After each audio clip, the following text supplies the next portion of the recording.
ano ba talaga ang araw na pahinga ng Diyos? Sabado or Linggo? Una, gamitin natin ang aklat ng Seventh-day Adventist, The Almost Forgotten Day by Mark Finley. Ito mabasa natin, page 95. Question number 1. Does the New Testament teach that the disciples worshipped on the first day of the week? Answer. It is often stated that the disciples and the early church kept the first day of the week holy in honor of the resurrection of Christ. So, yon ang araw na pahinga ng mga Kristiyano para sa Diyos. Ano daw? Sunday.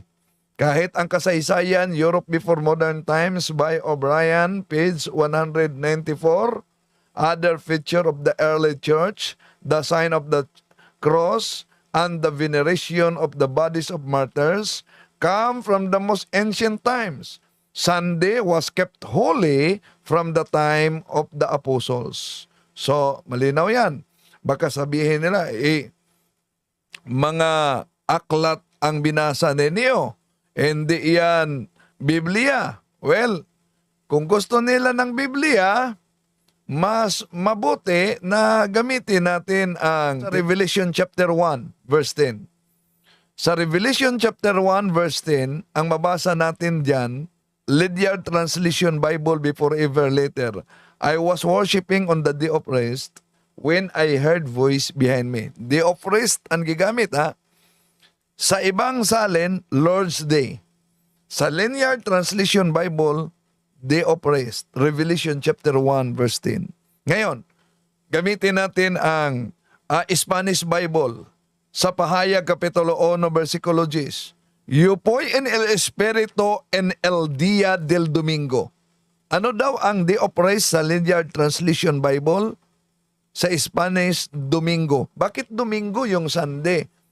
Dahil ang Sunday sa mga pagano, Dies Soles. Sa mga pagano yan. Pinalitan ng Dies Dominica sa Spanish, Domingo, na ibig sabihin, Lord's Day.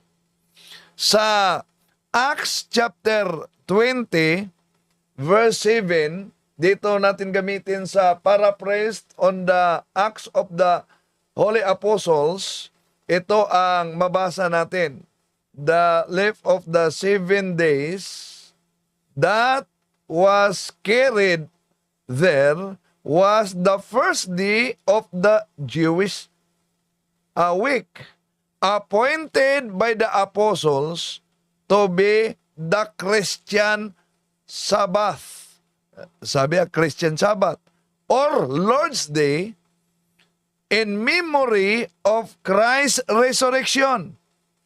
The Christians of Troas being then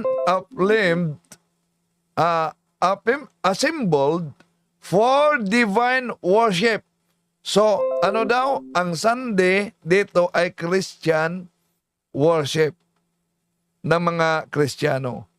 Ngayon, itong halimbawa sa Seventh-day Adventist, di po ba ang kanilang ginagamit na araw ng pahinga ay Saturday? Ano po ba ang original na kasaysayan nito kung tingnan natin?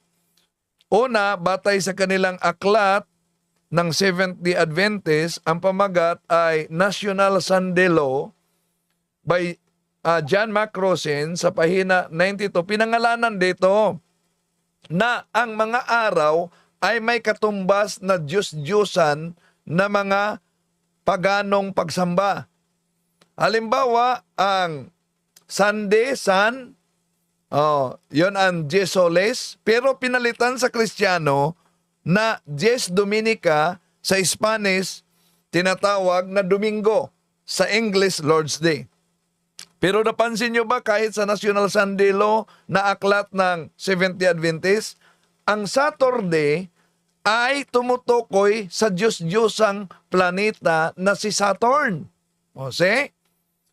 So, ang tanong, bakit yung mga Hudyo pinili nila ang Saturday? So, gamitin natin ang aklat na Harper's Bible Dictionary.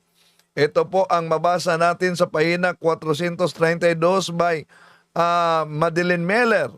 Sabbath. The origin of Jewish Sabbath is surrounded by mystery, in spite of the belief of some scholars that it developed relatively late in the experience of the Hebrew people. There is a reason to believe that it may have been influenced by ancient lunar festival of Mesopotamian nomads. See? Batay sa kasaysayan ang pagpili sa ikapitong araw ay impluensyado sa mga pagano. Gamitin pa natin ang isang aklat, A History of the Jews by Solomon Gretschel.